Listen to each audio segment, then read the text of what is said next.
അങ്ങനെ സംസ്ഥാനത്ത് ഒരിടവേളയ്ക്ക് ശേഷം മഴ കനത്തുകൊണ്ടിരിക്കുകയാണ്. കാലവർഷം കനത്ത് പെയ്യുകയാണ്. നമ്മൾ നേരത്തെ കണ്ടതുപോലെ തന്നെ വടക്കൻ കേരളത്തിലാണ് ഏറ്റവും കൂടുതൽ മഴ പെയ്തുകൊണ്ടിരിക്കുന്നത്. അപ്പോൾ ഏതൊക്കെ സ്ഥലങ്ങളിലാണ് കൂടുതൽ മഴ ലഭിച്ചിരിക്കുന്നത് എന്നുള്ളതാണ് നമ്മൾ പരിശോധിക്കാൻ പോകുന്നത്. ദാ നോക്കൂ, വയനാട് ജില്ലയിലാണ് ഏറ്റവും കാര്യമായിട്ട് തന്നെ മഴ പെയ്തിരിക്കുന്നത്. അവിടെ കള്ളാടിയിൽ 200.2 മില്ലിമീറ്ററാണ് നിലവിൽ മഴ ലഭിച്ചിരിക്കുന്നത്. ഇതാണ് കേരളത്തിൽ ഇതുവരെ പെയ്തതിൽ ഏറ്റവും കൂടുതൽ മഴ എന്ന് പറയുന്നത്. ഇനി അടുത്തത് നോക്കുകയാണെങ്കിൽ ദാ പുത്തുമലയിൽ അവിടെ 200 മില്ലിമീറ്ററാണ് പുത്തുമലയിൽ മഴ പെയ്തിരിക്കുന്നത്. ഇനി അടുത്ത സ്ഥലം നോക്കുകയാണെങ്കിൽ ഏറ്റവും കൂടുതൽ മഴ ലഭിച്ചത് വയനാട് ജില്ലയിലെ തന്നെ കാപ്പിക്കളത്താണ്. അവിടെ 172 മില്ലിമീറ്ററാണ് മഴ പെയ്തിരിക്കുന്നത്.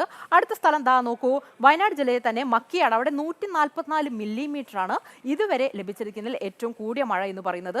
ഇനി അടുത്തത് നമ്മൾ പരിശോധിക്കുകയാണെങ്കിൽ കണ്ണൂർ ജില്ലയിലെ അയ്യൻകുന്ന്, അവിടെ ദാ 141 മില്ലിമീറ്ററാണ് ലഭിച്ചിരിക്കുന്ന മഴ എന്ന് പറയുന്നത്. ഇനി അടുത്തത് നോക്കുകയാണെങ്കിൽ ഏറ്റവും കൂടുതൽ മഴ ലഭിച്ച മറ്റൊരു സ്ഥലം എന്ന് പറയുന്നത് വയനാട് ജില്ലയിലെ തന്നെ നിലവിൽ പുഴയാണ്. അവിടെ 135 മില്ലിമീറ്ററാണ് മഴ പെയ്തിരിക്കുന്നത്. അപ്പോൾ ഇതാണ് ഇതുവരെ ലഭിച്ച മഴയുടെ അളവ് എന്ന് പറയുന്നത്.